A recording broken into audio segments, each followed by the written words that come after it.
Hello बच्चों, ninth class. आज हम एक समास का टॉपिक पढ़ने जा रहे हैं। समास सीबीएसई में आ रहा है, टेंथ में है नहीं।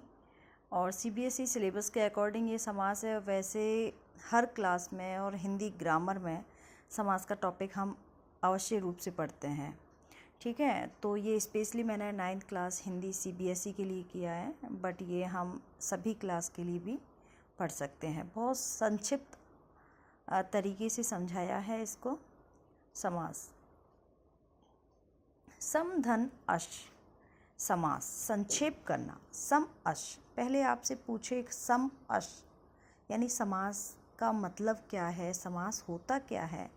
तो सबसे पहले हमारा इसका परिचय है। सम धन अश, संक्षिप्त करना।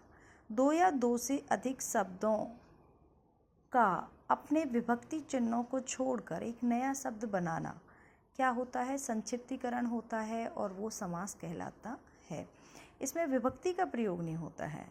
फिर आगे इसकी दूसरी डेफिनेशन है, एक से अधिक शब्दों को मिलाकर जब एक शब्द और बना दिया जाता है तो उस प्रोसेसिंग को या उस विधि को हम समास कहते हैं। इसमें आपके लिए कुछ उदाहरण भी हैं। राजा का कुमार, जैसे का इसमें हट जाएगा, विभक्ति चिन्ह है राजकुमार। दिन और रात, और शब्द हट जाएगा और दिन और रात। और तीन फलों का समाहार, तो का शब्द हट जाएगा, त्रिफला। जन्म से लेकर, से विभक्ति चिन्ह है वो हट जाएगा और आजन्म। और ये अलग अलग समास के उदाहरण भी हैं। नेक्स्ट है आपका समस्त पद। समस्त पद क्या होता है, समास रचना में दो पद होते हैं। पहला पद जिसे पूर्व पद कहा जाता है, दूसरा पद जिसे हम उत्तर पद कहते हैं। इन दोनों के मेल से जो नया शब्द बन रहा है वे समस्त पद कहलाता है। और समास में विग्रह होता है और समस्त पद होते हैं। और पहले पद को पूर्व पद कहते हैं, सेकंड को उत्तर पद कहते हैं। नेक्स्ट है समास विग्रह। अब ये हम आगे डेफिनेशन कर रहे हैं इसकी। समस्त पद के सभी पदों को अलग अलग किया जाता है। अभी जैसे यहाँ पे डिफाइन करके बताया है, राजा का कुमार, दिन और रात, तीन फलों का समाहार, जन्म से लेकर, उसी प्रकार से यहाँ पे बताया जाता है। जैसे यहीं वही उदाहरण आ रहा है, राजपुत्र, राजा का पुत्र, अकाल पीड़ित, अकाल से पीड़ित। तो ये इसमें विभक्ति चिन्ह का प्रयोग हो गया है तो विग्रह हो गया है, और विभक्ति चिन्ह नहीं है तो आपका संयुक्त पद है या समस्त पद है। अर्थ के आधार पर समास के 6 प्रकार होते हैं। सबसे नंबर है अपना तत्पुरुष समास, नंबर 1 पे है। नंबर 2 है कर्मधारय, नंबर 3 है द्विगु समास, और नंबर 4 पे आपका द्वंद्व समास, और नेक्स्ट है आपका अव्ययी भाव और बहुब्रीहि समास। अब ये इस प्रकार से आपके हिंदी व्याकरण में 6 प्रकार माने हैं। लेकिन हम जब संस्कृत व्याकरण की बात करते हैं तो संस्कृत व्याकरण में 4 प्रकार ही माने जाते हैं मुख्य रूप से, और 4 प्रकार के अंतर्गत ही इनको, द्विगु समास को और कर्मधारय समास को डिफाइन कर दिया जाता है। सबसे पहले हम तत्पुरुष समास के बारे में देखेंगे। जिस समास में दूसरा पद गौण हो, पहला पद प्रधान है, दूसरा पद गौण है, तो वह तत्पुरुष समास होता है। पहले पद से ही इसमें समझ में आ जाएगा कि तत्पुरुष है, पहचान हो जाएगी। जैसे शिव धन आलय, शिवालय। आलय तो है पर किसका है, शिव का। शिव पहला पद प्रधान हो गया, सेकंड आपका गौण है। देश निकालना, निकाला, निकाला तो है पर कहाँ से निकाला, देश से निकाला है। तो फर्स्ट है जो कैसा है, ये आपका पहला पद प्रमुख है। अब देखो यहाँ पे तत्पुरुष समास के दोनों पदों के बीच में कारक के संबंध होता है। इसके आधार पर हमें तत्पुरुष को डिवाइड कर देंगे और 6 प्रकार बता दिए हैं यहाँ पे। जैसे कर्ताने, कर्ताने का तो हम समझते ही हैं, उसको स्किप करते हैं। सेकंड हम कर्म से स्टार्ट कर रहे हैं। कर्म तत्पुरुष, करण तत्पुरुष, संप्रदान तत्पुरुष, अपादान, संबंध और अधिकरण। इसमें कर्म को करण से, संप्रदान के लिए अपादान से अलग होना, ये 2 अलग अलग आते हैं, ये आप सभी को पता होगा। ये सहायक के अर्थ में होता है और पंचमी विभक्ति में से आता है, ये अलग होने के लिए आता है। संबंध काकी के और अधिकरण में और पर। ठीक है, इसके बाद में इसी के आधार पर इनके भेद भी बता दिए जाते हैं कि ये 6 प्रकार के होते हैं। और संस्कृत में आता है व्यधिकरण, लेकिन हम हिंदी में पढ़ेंगे तो विभक्ति के आधार पर। फिर आता है विदेश गमन, विदेश को गमन, इसमें आपका कौन सा होगा, कर्म तत्पुरुष। प्रेम आकुल, प्रेम से आकुल, प्रेम से बेचैन है, तो इसमें आएगा करण तत्पुरुष। डाक गाड़ी, डाक के लिए संप्रदान आ जाएगा, डाक के लिए गाड़ी। राजपुत्र में राजा का पुत्र काकी के संबंध आ रहा है, तो आपका संबंध तत्पुरुष हो जाता है। कर्म तत्पुरुष के और भी उदाहरण बताए हैं, जैसे जेब कतरा, जेब को कतरने वाला, यानी को विभक्ति का यूज होगा, और इसमें इसके उदाहरण भी हैं। यश प्राप्त, यश को प्राप्त करने वाला, और या यश को प्राप्त कर चुका है। सुख प्राप्त, सुख को प्राप्त।